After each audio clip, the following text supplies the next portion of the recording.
नवरात्रर द्वितीय दिवस तप त्याग एवं शक्तिर देवी माँ ब्रह्मचारिणी स्वरूप पूजा पाई एही स्वरूप सह मांकर अन्य दुई नाम हेउछि अपर्णा एवं उमा।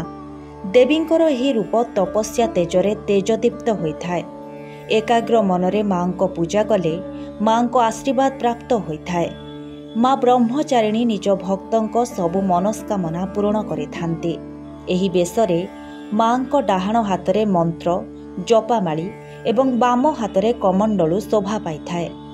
पौराणिक किंबदंती अनुसारे पूर्व जन्मरे माँ ब्रह्मचारिणी हिमालयंक घरे पुत्री रूपे जन्म नेइथिले। भगवान शंकर को स्वामी रूपे पाइबाकू से बहु कठिन तपस्या करथिले। माँ हजारे वर्ष जाए केवल फलमूल खाई जीवन बिताइथिले। एहा परे माँ कठिन व्रत पालन करी खोला आकाश तले खरा वर्षा सबु सह्य करथिले। खंडिया बेलपत्र खाई भगवान शिव को आराधना करुथिले। एते सबु करिबा परे भी जेतेबेले भगवान शिव प्रसन्न होई नथिले माँ सुखिला बेलपत्र मध्य खाइबा छाड़ी देइथिले।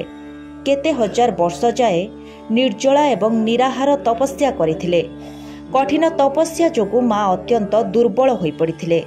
माँ को तपस्या देखि समस्त देवादेवी ऋषि मुनि माँ को मनस्कामना पूरण हेबाकू आशीर्वाद देइथिले। सेथिपाई तांकू ब्रह्मचारिणी कहा जाए। माँ ब्रह्मचारिणी का अर्थ बहु गंभीर अटे। ब्रह्मर अर्थ हेउछि तपस्या एवं चारिणीर अर्थ आचरण, अर्थात देवी तप आचरण करिथिले। माँ को डाहाण हाथरे जपामाला एवं बाम हाथरे कमंडलू रहिथिला।